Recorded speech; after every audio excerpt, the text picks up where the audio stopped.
하겠습니다. 히브리서 3장 4절부터 8절 말씀. 자, 찾으셨으면 다 같이 우리 합독하겠습니다. 시작. 집마다 지은 이가 있으니 만물을 지으시는 하나님이시라. 또한 모세는 장래에 말할 것을 증거하기 위하여 하나님의 온 집에서 사환으로 충성하였고, 그리스도는 그의 질 맞은 아들로 충성하였으니, 우리가 소망의 담대함과 자라를 끝까지 견고히 잡으면 그의 질이라. 그러므로 성령이 이르신 바와 같이 오늘날 너희가 그의 음성을 듣거든 노하심을 겪음하여 광야에서 시험하던 때와 같이 너희 마음을 강력게 하지 말라. 우리 시간 오늘 이 말씀 들을 때 내 영혼에 생명이 될 수 있도록, 내 영혼에 구체적인 정말 은혜가 될 수 있도록 하나님이 붙들어 달라고 우리 기도하겠습니다. 하나님 아버지, 우리의 심령을 붙들어 주시옵소서. 정말 우리 각자에게 정말 말씀의 은혜 주시고, 특별히 제게 말씀의 지혜와 지식과 능력 주셔서 하나님의 성령으로 이 말씀을 풀게 하여 주시고, 또 이 말씀에 정말 하나님의 권위를 주시고, 또 성령의 능력으로 또 정말 이 말씀과 또 다른 정말 하나님의 역사를 있으시도록 도와주시옵소서. 은혜 받게 도와주시고 예수 이름으로 기도했습니다. 아멘. 우리 하나님은 만왕의 왕이십니다. 만왕의 왕이라는 것은 모든 왕들의 왕이라는 얘기죠. 그리고 우리 하나님은 만유의 주인이 되시는데, 중요한 것은 여러분의 심령 가운데 늘 정말 하나님의 말씀이 정말 왕의 목소리로 들려오는가 하는 것입니다. 여러분이, 우리 모두가 하나님을 섬기고 있지만, 신앙을 가지고 있지만, 과연 그 하나님의 말씀, 하나님이 내 안에서 하시는 말씀이 왕의 목소리처럼 들려오는가 진단을 해보셔야 된다는 거죠. 하나님은 이 성경을 보면 볼수록 우리가 그 말씀을 어떻게 해볼 그런 어떤 여지를 얻게 만드시는 분이세요. 우리가 이 성경을 계속 보면 볼수록, 또 성경으로 이 하나님의 말씀을 접하면 접할수록 말씀을 대하는 우리의 태도가 여러 가지가 나오는 것이 아니라 단 한 가지로 이제 압축이 되는 거거든요. 그것은 말씀을 순종하는 거예요, 말씀을. 그래서 여러분이 신앙이 성장하면 할수록 정말 말이 좀 더 없어져요. 저는 신앙이 아직 계속 성장해야 되나 봐요. 전 말이 많거든요. 그래서 이 신앙이 계속 성장하면 할수록 하나님이 어떤 말씀을 하셨는지에 대해서 점점 더 권위를 두게 되기 때문에 이게 부연이 없어지는 거예요. 부연 설명. 그 사람이 따지는 것들이 없어지고, 또 궁금한 것들이 없어지고. 왜? 하나님을 믿으니까. 또 그 하나님의 말씀이 나에게 절대적인 생명이 된다는 게 이제 드디어 내 안에 정말 양식이 되고 내 안에 생명이 되기 때문에 이제 의심이 없어지는 거예요. 여러분, 사람 중에 누가 특별히 뭔가 더 특별하게 태어나가지고 말씀을 더 잘 듣는 사람이 있고 못 듣는 사람이 있겠습니까? 똑같은 말씀이라 해요. 똑같은 말씀. 똑같은 말씀을 듣지만 내가 하나님을 성령으로 어떻게 체험했느냐에 따라서 이제 그 말씀을 받아들이는 나의 상태가 달라지는 거죠.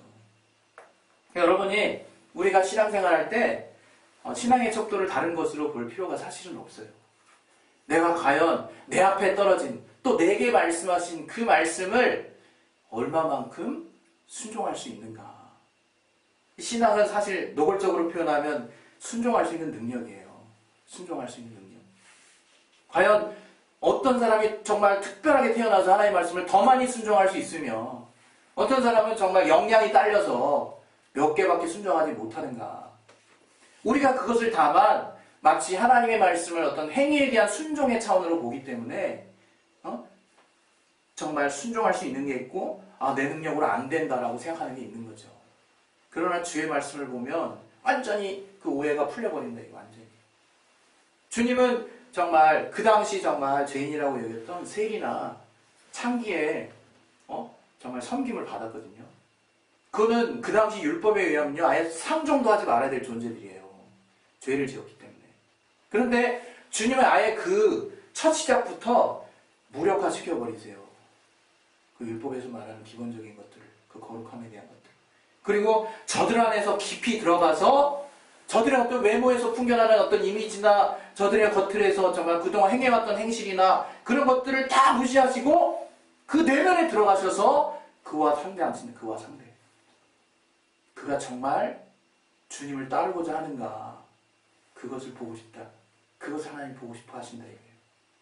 여러분, 우리는 하나님의 자녀에 대한 자부심이 있죠. 그 자부심이 어디서 출발하는 겁니까? 오늘 우리 찬양했잖아요. 예수 보혈.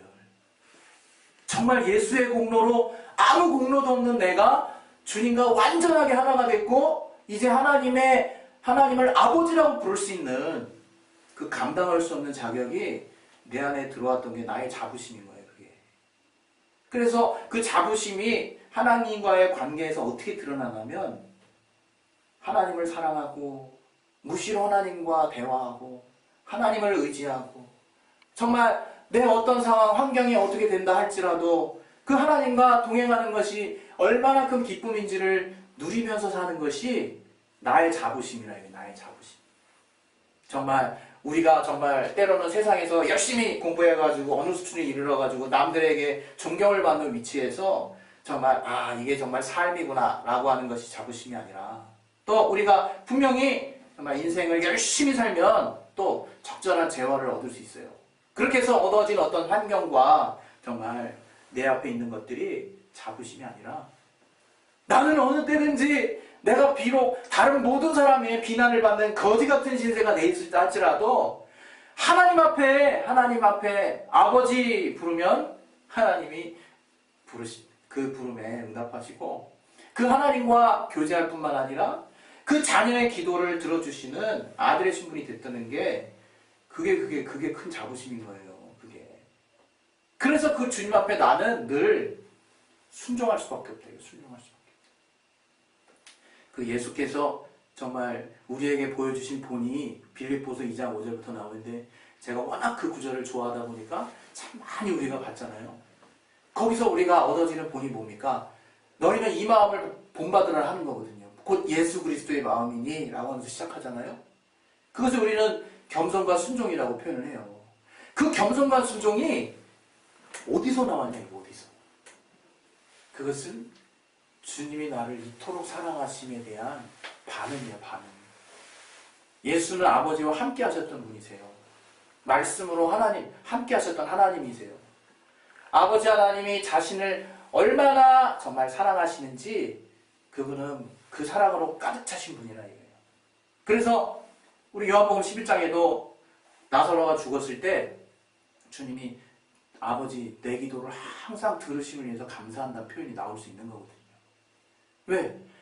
아버지가 항상 나와 함께 하시고 내 기도를 늘 들어주신다는 것을 예수님은 확실하게 알고 있었다. 확실하게. 그래서 여러분이 우리의 신앙 가운데 주님의 말씀을 정말 순종할 수 없는 이유는 내가 주님과의 관계 가운데 삐거덕 하고 있는 게 있어서 그래. 삐거덕. 우리는 그것을 갖다가 미혹이라고 얘기하거든요. 미혹. 오늘은 이제 어떻게 보면 약간 좀 듣기 어려울 수 있는 이분이 역시 그분의 제자구나 할 만한 내용을 조금 훑어보겠습니다. 우리 히브리서 우리 오랜만에 6장 한번 볼까요? 우리 6장 4절 히브리서 6장 4절 부터 6절까지 한번 읽어보겠습니다. 시작. 한번 비침을 얻고 하늘의 은사를 맛보고 성령에 참여한 바 되고 하나님의 선한 말씀과 내재의 능력을 맛보고 타락한 자들은 자신을 위하여 회개할 수 없나니 이는 자기가 하나님의 아들을 다시 십자가에 못 박아 현저히 욕을 보이니라. 기왕이면 13도 우리 같이 봅시다.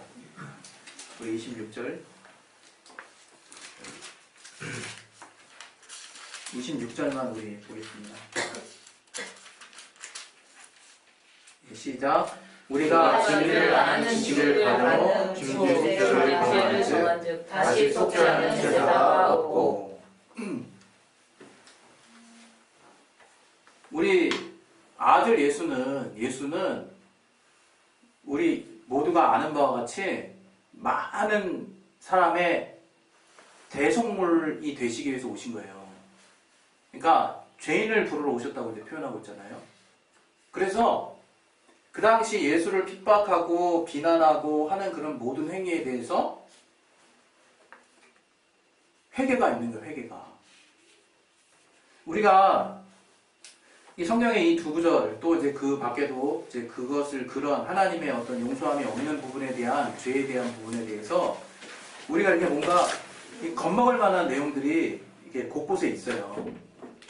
우리 마태복음 12장 31절, 32절에도 너희가 말로 인자를 거역할 때는 사함이 있지만 그 똑같은 말로 성령을 거역하면 사함이 없다는 이제 말씀이 있잖아요. 또 말로 인자를 거역하면 또 회방하는 것에 대해서는 용서가 있지만 또 그 똑같은 말로 성령을 회방하는 것에는 사함이 없다라고 이렇게 표현하고 있거든요. 우리는 이제 그런 내용들을 생각하면서 심각한 고민에 빠져요. 아, 내가 하나님을 순종하지 않은 것이 뭐가 있을까? 아, 내가 부지 중에 하나님을 이렇게 거역한 게 뭐가 있을까? 이런 고민을 우리가 한다 이거예요. 우리가 굉장히 그런 생각하고 갑자기 깝깝해지고, 아, 신앙의 길은 어려워. 이 신앙으로 나가는 길은 참 답답해. 이런 생각이 들잖아요. 저는 제 신앙을 걸고 여러분에게 오늘 말씀드리려고 하는 거예요. 예수님의 제사함에서 벗어나는, 제사함의 효력이 미치지 않는 죄는 없는 거예요. 우리가 뭔가 좀 오해하고 있는데, 우리가 하나님을 받아들이지 않는 것과 주님 안에서 정말 내가 부지 중에 짓게 되는 그 죄에 대해서 너무 분별력이 없어요. 담대함을 잃어버린다, 담대함을. 우리 누구 안에 있는 자입니까? 자, 우리 누구 안에 있는 자? 마귀 안에 있는 자 손 들어보세요. 나는 마귀야, 마귀에게 속해 있다. 없죠? 나는 지금 주님께 속해 있다. 한번 손 들어보세요. 나는 지금 주님께 속해 있다. 나는 주님께 속해 있거든요. 나는 예수의 것이에요. 예수의 것인데 예수의 것이 말을 좀 안 들 때가 있어요. 주님의 것인데 되게 말 안 들어. 있죠. 그래서 어떻게 돼요? 야, 똑바로 해. 징계 받는다, 이게. 징계 받는다, 이게. 예수 보혈의 공로가 우리 인간의 죄를 살 수 없는 것은 없습니다, 여러분. 자꾸 오해하지 마세요. 주님의 보혈의 공로, 죄사함의 완전함에 대해서 우리가 오해하는 것 자체가 불신앙이에요. 지금 이 구절과 이 구절을 저도 과거 한때 분명히 목사님이 무슨 얘기 하시는데 그건 까먹고 자꾸 이 말에 대한 그 두려움만 이렇게 떠오른다. 두려움만. 내가 그런 종류 비슷한데 막 이런 생각 해본다. 이게. 이 마태복음 12장 31절 32절에 그 포함된 그 28절부터 이어진 그 말씀은 바리새인과 유대인들이 주님을 안 받아들이려고 작정한 말들이에요. 그 가운데 예수께서 하나님의 성령을 힘입어서 더러운 귀신을 내어쫓는 정말 하나님의 직접적인 사역을 보여주신 때예요. 그야말로 왕으로, 성령께서 왕으로 오셔서 그분이 직접 역사하시는 그 이름의 권세에 의해서만 시행될 수 있는 하나님의 사역에 대해서 직접 행했던 현장이라 이거예요. 그것을 가지고 바리새인이 얘기를 한 거예요. 바리새인의 마음을 여러분이 아셔야 되는 게, 저들은요 예수를 받아들이려고 하지 않았어요. 저들의 마음 깊은 곳에서는요, 저들이 결국 예수를 뭘로 박았습니까? 신성 모독죄로 예수를 십자가에 박았거든요. 자칭 하나님이라고 한다고 예수를. 근데 저들이 지금 짓고 있는 죄가 신성 모독이에요. 이 말이 되게 생소할지 모르겠는데 하나님의 하나님 되심을 인정하지 않는 죄라 이거예요. 고의로 그분을 내가 거부한다 이거예요. 그분을 받아들이지 않는 죄에 대해서는 하나님도 어떻게 하실 수 없는 거예요, 여러분. 그거 요즘 말로 뭐라고 얘기합니까? 불신앙. 불신앙이라고 얘기하는 거예요. 하나님을 내가 받아들이지 않는 거. 그건 뭐냐면요, 우리 세상에서 폐륜이라고 얘기하죠. 폐륜. 자식이 부모를 죽이는 거. 부모가 또 자식을 어떻게 해요? 그 관계를 부정한다. 관계를. 아버지와 자녀된 관계를 부정하고 하나님이 하나님 되심을 부정하는 죄. 그 죄가 하나님의 영역에 속하는 죄라 이거예요. 하나님을 인정하지 않는 죄라 이거예요. 여러분 생각해 보세요. 여러분 어디 안에 있습니까? 예수 안에 있어요. 우리는 예수 안에 있다 이거예요. 그렇다고 여러분이 또 방심하지 말아야 될 내용을 하나 말씀드릴 거예요. 그러나 먼저 우리 좀 자유하자 이거예요, 여러분. 뭐가 그렇게 죄가 많아서 하나님이 요건 걸러내시고 요건 용서해 주시고 왜 그런데 머리를 씁니까, 여러분?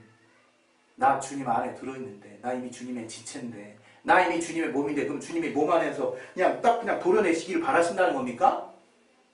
그 몸이 상처가 나면 주님이 제일 먼저 보이시는 상처라는 게 뭐겠습니까? 우리의 허물, 그로 말미암아 죄의 결과 아니겠습니까? 저주가 병이라고 얘기하는데 구약에서는 그렇게 나타난 나의 상처를 내 몸에서는 어떻게 반응합니까? 그냥 이거 그냥 싹둑 다 잘라내버려요? 그 상처가 아물 수 있도록 모든 신경을 집중하지 않습니까, 여러분? 우리가 주님께 붙어있는 자라고요, 여러분.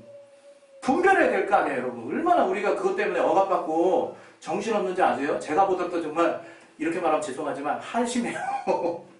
정말 한심한 주의 보혈이 내게 그거밖에 안 됩니까? 주님의 능력이 그거밖에 안 돼요? 그랬으면 길을 하나 주셔야지. 그렇게 공로로 나갈 길. 예수 보혈 외에 딴 길 하나를 하나님이 열어주시든가요. 그래서 특심 있고 뭔가 사람답지 못한 특별한 힘을 가진 사람이 들어갈 수 있는 공로의 길을 하나님이 여시든가. 열지 않으셨다 이거예요. 도무지 열지 않으셨어요. 그리고 우리를 그분의 능력으로 그분께 속하게 하셨다 이거예요. 그게 은혜라 이거 그게. 우리의 행위와 상관없이 그분께 속하게 하신 그 주님의 공로가 우리에게 은혜가 된다 이거예요. 내가 그것을 온전히 받아들였을 때 그게 주님의 공로와 쌤쌤이 된다 이거예요. 같은 게 된다 이거예요. 그게 나에게 우리에게 소망이 되는 거예요, 여러분. 왜 그 보혈의 공로를 자꾸 여러분이 흠집을 내려고 하십니까? 예전에 그 목사님이 막판에 이렇게 고민하는 저에게 뭔가 자유를 주려고 하셨는지 그분 입으로 직접 하신 얘기가 있었어요. 그것은 뭐 불신앙이다 이렇게 얘기하셨었어요. 사람들은 그걸 금방 잃어버리죠. 그리고 내가 무슨 죄가 있나 그 죄가 점점 커지죠.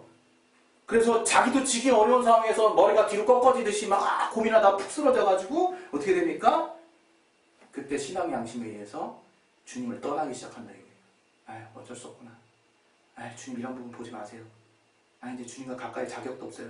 나를 내가 직접 정죄하기 시작하죠. 원수의 참소가 주님이 내가 그렇게 생각하니까 마귀가 같이 옆에서 참소하죠. 그래 너 그럴 수가 있냐? 그래서 그 주의 보혈을 의지하는 그 거룩한 신분 됐다라고 하는 그 힘이 나를 주님께 가까이 가도록 해야 된다 이거예요. 내가 그렇게 얻었으니까 나는 그렇게 해야지라는 것조차도 때로는 우리가 분별할 때가 있어야 된다 이거죠. 오직 주님의 공로, 오직 예수의 보혈의 공로가 나를 주님 앞에 담대히 할 수 있게 한다 이거예요. 여러분 마태복음 12장 28절부터 32절까지 보면 담대해지셔야죠. 그래 성령으로 귀신을 쫓는 내가 바로 성전된 주님의 자녀구나라는 기쁨과 평안이 생겨야지. 내가 주님을 회방한 거 아니야 이렇게 들어. 누구께 속한 거냐 이게 여러분이. 내가 누구에게 속해 있냐 이거예요. 잘 보세요. 그러나 우리가 연약하다 이거예요. 우리가 육체에 있다 이거예요. 육체는요 뭐라고 표현하냐면 정말 죄의 본성이라고 얘기해요. 죄의 본성. 죄의 본성을 가진 연약한 육체라고 성경이 말하고 있다 이거예요. 그래서 이 주님을 향해 나아가려고 하는 나의 정말 충만한 부분들이 그 육체 때문에 자꾸 죄를 짓게 만든다 이거예요. 여러분 그 미혹이 여러분한테 큰 의미를 다가오지 않길 먼저 바랍니다. 그러나 우리가 신앙생활을 할 때는 미혹에 대해서 생각해 봐야 된다 이거예요. 이 성경에도요 이 정말 미혹하는 부분에 대해서 적극적으로 나와 있어요. 마귀가 또 귀신이 우리를 적극적으로 미혹한다고 나와 있어요. 그걸 주의하라는 거, 그건 뭐냐? 우리의 육체의 연약함을 틈타서, 우리의 기본적인 연약함을 틈타서 귀신과 이 마귀가 귀신들과 함께 역사한다 이거예요. 귀신들을 부려서. 우리 생각의 영역에서 우리 안에 역사한다 이거예요. 그랬을 때 내 의지가 어떠하냐가 또 관건이라 해요. 내 의지가. 내 의지가 그 생각을 밀어낼 수 있는 하나님의 말씀을 붙잡을 수 있는 능력이 있냐 이거예요. 능력이. 그래야 순종할 거 아니에요. 그 능력이 없는데 어떻게 순종을 해요?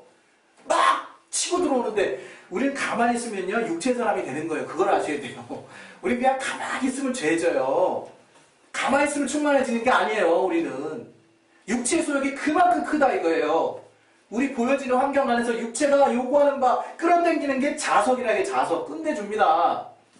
그래서 이 육체의 생각은 사망으로 함께 나갈 수밖에 없다 이거예요. 그럼 나는 안전장치가 있네요. 안전장치. 성령. 하나님 우리에게 안전장치라고 표현해서 정말 하나님께 송구하지만 안전장치격으로 성령 하나님이 우리 안에 내주하신 거예요. 여러분 정말 이 성경 읽다 보면 하나님의 안전장치가 정말 탁월하다는 걸 느껴요. 우리가 얼마나 연약한지를 아신다 이거예요. 제가 요즘 좀 성막에 대해서 계속 보고 있는데 성막에 대해서도 이런 부분이 있더라고요. 정말 우리가 지금 생각이 안 나네. 도피성이죠. 도피성이 뭡니까? 우리가 죄를 졌을 때 저가 고의로 짓지 않았을 경우에 하루거리를 열심히 뛰어서 그 도피성이 들어가면 죄를 면한다는 거거든요. 그리고 번제단에 보면요, 이게 뿔이 4갈래 이렇게 나눠져 있어요. 이 번제단의 뿔은 정말 자기를 위한 속죄, 또 약간 개인적인, 또 약간 뭐라 해야 되지? 어떤 규모가 작은 형태의 그 속죄를 의미할 때 그 번제단 뿔을 잡는다 그래요. 거기다 피를 뿌려가지고 그 뿔을 잡으면 사는 거예요. 그리고 어떤 정말 제사장이나 어떤 그 왕의 죄 때문에 회중 전체가 죄를 짓게 되는 타격이 이스라엘에 많았거든요.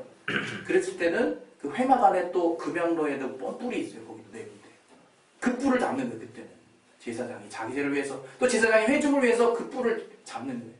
피를 또 거기다 이렇게 바르는 거예요. 그래서 그 우슬초에 묻힌 그 피를 갖다가 촥촥 7번 뿌려요. 정말 하나님이 우리를 살려주시는 장치를 교묘하게 했어요. 저가 막 달려가가지고 번제단 뿔을 딱 잡으면 살아요. 죽일 수 없어요.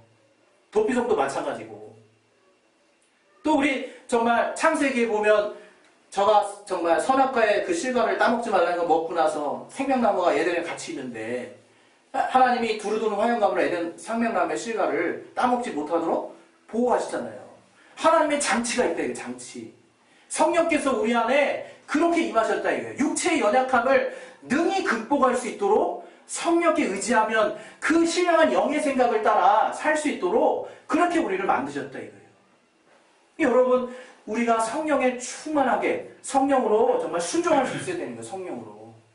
내가 과연 성령을 따라 정말 순종할 수 있는가. 그게 우리 신앙의 관건이라 이거 관건. 성령을 따라 순종하는 그 능력은 내가 주님을 믿고 의지하는 데 달려있어요. 여러분 내가 이런 생각 많이 하잖아요. 네? 이런 것 지금 뭐 하나님 뭐. 여러분 근데 그게요 이 바늘도둑이 소도둑 된다고 이게 2개 구멍이 조그맣게 뚫리면요 그 틈사이를 통해 가지고 뚝이 무너지잖아요. 뚝이. 그걸 주의하라는 거예요. 그걸. 미혹이라는 게 그런 거거든요. 미혹이 뭐냐면 처음에는 내 육체의 미혹을 따라서 죄를 져요. 근데요 이게 계속되면 이 죄가 이게 양심의 타락으로 이루어지거든요. 그 죄의 그 항목마다. 그러면 그게 이제 상습적인 죄가 돼요. 상습적인 죄가 되면 그걸 통해서 귀신의 통로가 열리는 거예요. 그러니까 그걸 통해서 계속 육신이 죄를 짓는 거죠. 여기서 먼저 알아야 될 건 뭐냐? 여러분이 그런다 할지라도 죄 사함, 하나님께 용서를 구하면 하나님이 구해주세요. 죄를 사해주세요. 이스라엘 그 구약 보면 알아요. 하나님이 어떻게 용서하실지. 이건 거의 타락죄인데 하나님이 계속 용서해주세요. 그런데 여기서 중요한 것은 뭐냐? 자기 양심이 타락하다 못해 이제 그 죄를 좋아하게 되는 단계에 이제 이르게 되면 이제 육체의 육체의 사망과 육체는 멸하고 그 영혼을 구원하기를 바란다는 바울의 말씀이죠. 이제 그 단계를 넘어갈 수 있다는 거예요. 이 육체뿐만이 아니라 이렇게 내가 죄를 좋아하게 된 이 미혹이 결국에는 내 신앙 양심에 발동을 일으키게 되고 내가 절대로 내려놓지 말아야 되는 예수 보혈의 공로에 대한 부분에 대해서 내가 이제 훼손을 건드리기 시작하는 거예요. 아까 말했잖아요. 아휴, 그래, 뭐 이런 나가 내가 무슨 소용이 있겠어. 이렇게 죄를 많이 짓는 내가 정말 주님의 보혈이 무슨 소용이 있겠어. 세상에서 이렇게 나처럼 죄 많이 짓는 사람은 없을 거다. 아휴, 내려놓자. 또는 재밌는 거야. 그 죄가 생각할수 재밌어. 이런 건 용서해 주시겠지. 괜찮을 거야, 괜찮을 거야. 이게 어느 수준을 넘어가게 되면 하나님이 징계하신다, 이게 징계하신다. 저를 징계하심으로 돌아오게 하신다, 이게 돌아오기. 왜? 여기 상처가 골마가지고 썩기 시작하니까. 근데 그 썩은 것을 도려낸다, 이게 도려내. 그렇게 해서라도 그 본래 기능을 회복할 수 있도록 하나님이 징계하신다. 그러나 우리가 주의해야 되는 것은 이것을 통해서 내 믿음을 내려놓는 단계까지 나를 방임에 내버려 두면 안 된다는 거예요. 우리가 인간이거든요. 인간이라서 여러분 자꾸 그 유혹에 초점을 맞추지 마시고 내 믿음을 내가 내려놓지 않나에 집중을 하시라 이거예요. 내 믿음을. 그 믿음이 결국 나의 타락한 정말 심성도 정말 거룩하게 바꿔주는 능력이 있는 거예요. 주님의 보혈의 공로를 늘 인정하는 데서 시작하는 것이 첫사랑도 회복하는 비결이요. 내가 주님 앞에 타락한 이 본성도 다시금 내가 새롭게 작동할 수 있게 하는 그런 시작점이라 이거예요. 그래서 정말 오늘 여러분에게 정말 드리는 말씀은 이 마음에 하나님으로 말미암아 정말 주신 그 말씀을 순종할 수 있는 그 능력을 방해하는 것은 내 안에 어느 순간부터 들어온 완악함이요 강팍한 심령이라 이거예요. 말씀을 받을 때 그런 마음이 여러분이 들어오기 시작하면 지금 분별하셔야 되는 거예요. 내 안에서. 이거 원수가 준 거구나. 당장 떠나갈지어다. 그 주님이 축사의 능력을 주신 이유도 딴 데 있는 게 아니에요. 그냥 뭐 기도하고 회개하고 여러 가지 방법으로 우리는 하나님의 말씀을 붙잡을 수 있거든요. 근데 축사는 직방이라 이거 축사는 그 즉시 그 현장에서 역사하는 더러운 영적 존재를 예수님의 권세로 물리쳐버리는 거기 때문에 생각에 아주 빠른 전환이 이루어집니다. 내 마음이 속히 돌아와요. 그래서 하나님 축사를 그러면 축사하지 말라고 그랬지. 그냥 하나님만 열심히 믿으라고 얘기하시지 왜 축사를 명하셨겠습니까? 그토록 영적이고 하나님이 정말 우리에게 왕의 이름의 권세로 쫓아내시는 정말 주님의 권리가 곧바로 그 더러운 귀신의 능력을 추방할 수 있는 능력이 있는 것이기 때문에 축사를 명하신 거라 이거예요. 제가 오늘 정말 여러분과 제가 주님 앞에 정말 이렇게 나왔어요. 하나님의 말씀을 순종한다는 것이 여러분에게 억압으로 다가오지 말았으면 좋겠어요. 하나님의 말씀을 순종한다는 것이 뭔가 이렇게 안 하면 죽으니까 자꾸 이렇게 하선을 보지 말았으면 좋겠어요. 우리 하나님 안에 들어와 있는 하나님의 자녀들은 아무리 정말 심한 죄를 짓더라도요 정말 용서가 있는 거예요. 용서가. 그런데 하나님 앞에 나아갈 때 여러분이 내 의지가 적극적으로 하나님을 대적하는 위치에 서 있는 자의 그 정말 그 모양새, 그것이 바로 불신앙자의 모양새라는 거예요. 그것만은 여러분이 좀 하지 마셔야 된다는 거예요. 근데 여러분이 제가 이렇게 말하는 것에 대해서 그럼 거의 뭐 불신앙이네 이렇게 분별하실 수 있잖아요. 근데 왜 내가 그 하나님의 말씀을 이렇게 두려워하고 내가 무슨 죄가 있지 않나 자꾸 이렇게 예수 보혈을 흠집내고 그 효력을 망각하냐 이거예요.